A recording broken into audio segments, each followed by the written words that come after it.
छत्तीसगढ़ के जांजगीर विधायक नारायण चंदेल के पुत्र फ्लास चंदेल के ऊपर में लगे महिला के संगीन आरोप हर अब दिन ब दिन में गरमाते जात थे। जे कड़ी में अब भारतीय ट्राइबल पार्टी के प्रदेश प्रमुख श्री भवानी सिंह सिदार के साथ में अपन दल बल के साथ में जिला मुख्यालय जांजगीर में पहुंच करके जिला कार्यालय और जिला पुलिस अधीक्षक ला घलो सामूहिक ज्ञापन ला सौंपिन है, जहां महिला आदिवासी युवती के साथ में शारीरिक शोषण कर अब शासन प्रशासन हर घलो अनभिज्ञ कर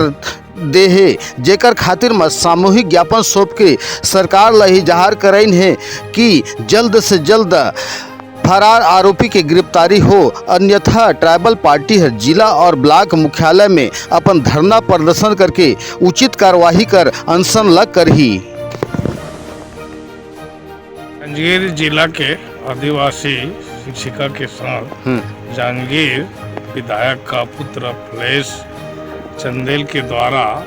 विगत 3 वर्षों से दैहिक शोषण किया जा रहा था। रायपुर में FIR दर्ज हुई है और रायपुर से केस जांजगीर जिले में ट्रांसफर हो गए हैं, लेकिन जांजगीर पुलिस के द्वारा अब तक गिरफ्तारी नहीं हुआ है। इसीलिए हम पुलिस अधीक्षक जांजगीर ला पुनर्स्मरण पत्र नहीं होते इतना दिन से अभी तक मैंने एक राजनीतिक पार्टी के चलते में और प्रशासन के लाचारी के चलते में कार्रवाई नहीं होते, उस स्थिति में क्या करिए अपन पार्टी से बताओ। आज हम श्रीमान पुलिस अधीक्षक जांजगीर चांपा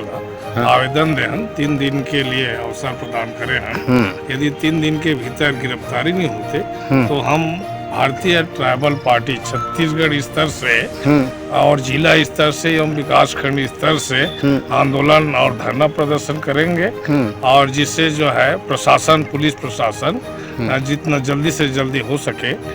फ्लास चंदेल गिरफ्तारी करने के लिए विवश हो जाएगा। ठीक।